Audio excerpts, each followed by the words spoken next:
Hey everybody, welcome to the Faith and Fandom podcast. This is a rough draft audio chapter for Tears of the Kingdom, Koroks, and Our Heavy Burdens.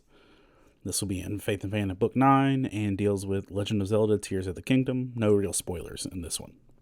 Here we go. Koroks have been one of the most delightful parts of the Breath of the Wild universe for me. The little "Yahaha" is a cute, bright ray of sunshine in what could be essentially a frustrating and lonely time in Hyrule. Because of the anticipation of their presence, the constant visual perceptiveness of examining your surroundings makes you appreciate more of the beauty of the gameplay as a whole. A rock out of place, a pattern incomplete, or just a couple of steps of adventure can lead you to encounter a Korok. While expanding your item pouch and inventory is important, just the interactions with the Koroks have always been fun in themselves. Tears of the Kingdom added another layer to our Korok adventures by having a short, stubby little Korok that is exhausted and overburdened by his journey. The backpack he's carrying leaves him unable to move, as his friends have been separated from him and left him behind. He states, "I need to reach my friend. My friend and I got separated. My friend is sending up a smoke signal. I can't wait to catch up. I'm so tired, though, I can't move." They left a pillar of smoke for you to follow, but they ultimately have left this little guy to his own lonesome demise in the gloom-infested portions of Hyrule. I thought it was cool at first, but then oftentimes I would come across these guys and genuinely feel like, dude, I do not have time to get you where you need to go right now. The more often I encountered these overburdened, abandoned little twig people, the more I realized how very similar it feels to different aspects of my own life and the lives of other people I see throughout the world. Overburdened. One of the main reasons the Korok is left to his lonesome and is separated from his friends is because he's carrying more than he should be carrying. He has a backpack on that's more than twice his size. He's carrying this weight he's not able to maintain, and that has left him stranded and alone. We don't know if everything in his bag is his alone. He could be carrying stuff for his whole group. Either way, the weight that he's carrying has caused him to be in a position of exhaustion and isolation, and I think that's something that we often end up in ourselves. We carry so much weight in our own lives that we can't keep going at the pace we need to. There's a passage in Galatians 6 that emphasizes the different aspects of what we carry. This passage / breakdown is also discussed in Book 7. Galatians 6, 2-5, carry each other's burdens, and in this way you will fulfill the law of Christ. If anyone thinks they are something when they are not, they deceive themselves. Each one should test their own actions, then they can take pride in themselves alone without comparing themselves to someone else. For each should carry their own load. Galatians 6, 2-5. This breaks down the concept of burdens, verse 2, and loads, verse 5. These are both things that need to be carried, but there's a difference though in the responsibilities of who and how these things happen. The Greek word for burden in verse 2 is baros. This means stuff that happens to you, the things that are placed on you, the things that you don't have control over. That's the word for burden. The Greek word for load in verse 5 is fortune. These are things that you are personally responsible for, the stuff that is solely your responsibility, the stuff that comes with your place in life, career, relationships, and responsibilities. There's a big distinction between the two and instruction on how they are handled. We are all supposed to carry our own loads, but we are also responsible to carry the burdens of others. Burdens are the stuff they can't and aren't meant to carry by themselves. One of the biggest problems in our lives comes when we mistake our burdens for our loads and try to carry them all by ourselves. Then we end up like our poor stranded Korok, carrying more than we are able, alone, unable to move forward, waiting for someone to care and have enough capacity to help. The Korok carrying more than he could bear is definitely an issue, but so are his friends that would leave him behind. They were present enough to light a smoke signal, yet not present enough to make sure he wasn't carrying more than he could. That Korok had a load to carry, but it's obvious that his burdens were heavier than he could manage. Drop your burdens. Even when we don't have people in our lives helping us carry our burdens, Jesus tells us that if we go to him, he'll take our burdens and give us something we can actually bear. Matthew 11:28 through 30 says, "Come to me, all you who are weary and burdened, and I will give you rest. Take my yoke upon you and learn from me, for I am gentle and humble in heart, and you will find rest for your souls. For my yoke is easy and my burden is light."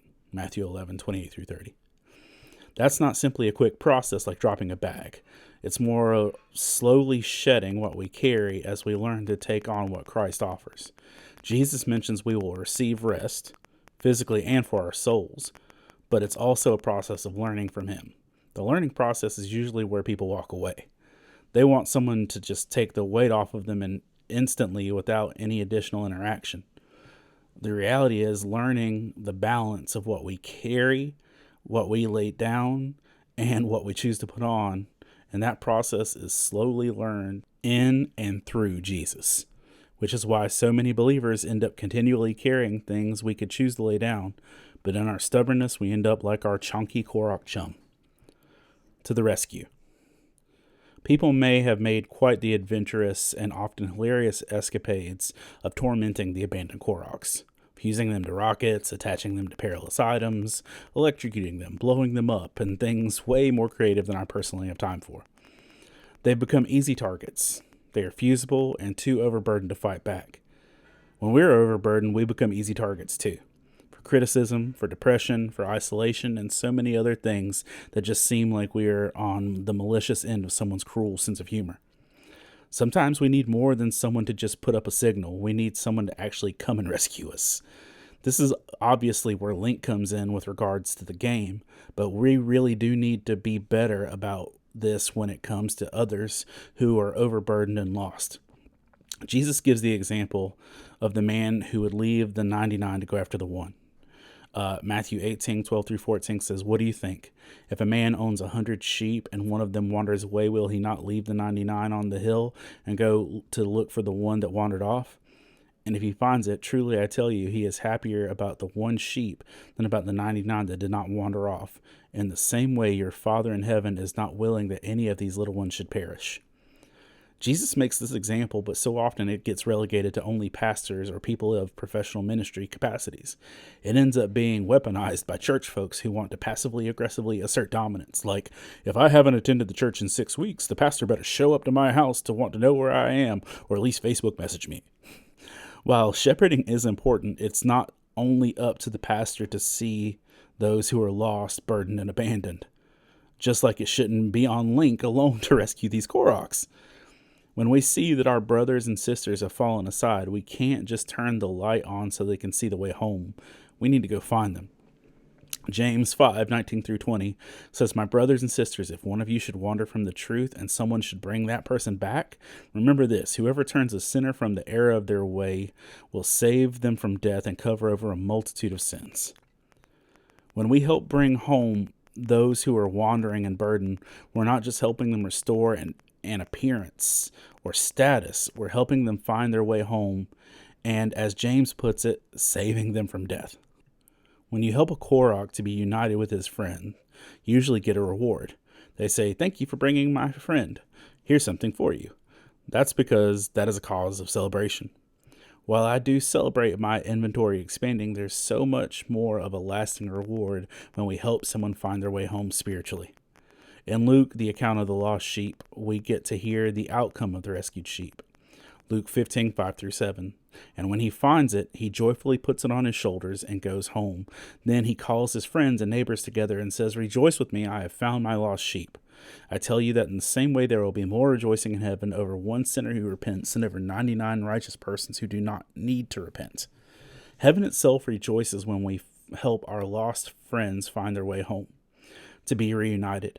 I think the process to help correct our attitudes in this shifts when we see these overburdened people the way Jesus did, and less like annoying Korok side quests when we are in the middle of an important mission or just highly prioritized shenanigans. Here was Jesus' response to the overburdened and lost in the path of his journey. Matthew 9:36. "When he saw the crowds, he had compassion on them because they were confused and helpless like sheep without a shepherd."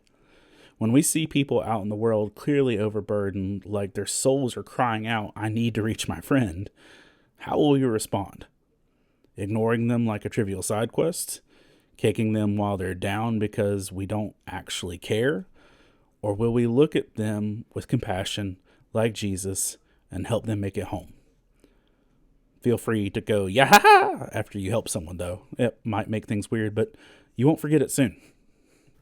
So that is the rough draft of the Legend of Zelda Tears of the Kingdom Koroks in our Heavy Burdens chapter. Might be a little bit different when it makes it to the book, but you can also read the print version of that over at faithandfandom.org in book 9 or video games. You can check around there and find it, along with over 160 other geeky devotionals in that arsenal. Before head out, I want to take a moment to thank our Patreon supporters: Jonathan Herman, Ron Petit, Tesh Norton, Scott Ward, Alicia Benson, Candace Davis, Jay Sheed, Jillian, Jason Crutchfield, Mike Perna, Todd Turner, John Jacobs, Zach Harris, Caleb Grimm, Jeanette Skaggs, Chris Poirier, Jason Bullock, Christina Ray, Sarah Lewis, Patrick Gale, Rebecca Godlove, and Adam Davis, along with Litmus Cosplay, Deborah Lanham as well, who have just poured into our ministry. Thank you so much for all that you do. Have a couple cons left for the year. The con I'm hosting on September 9th in Lumberton, Vertical Mini Comic Con, Fayetteville Comic Con on October 14th and 15th. And I don't know what else is going to go down for the rest of the year. But just let you know that's coming. We also have 3 or 4 different books in the works. So more is coming on. Don't worry. Just want to say thanks for listening. I hope you enjoyed hearing this, and hope you can help other people carry their burdens. Have a great day.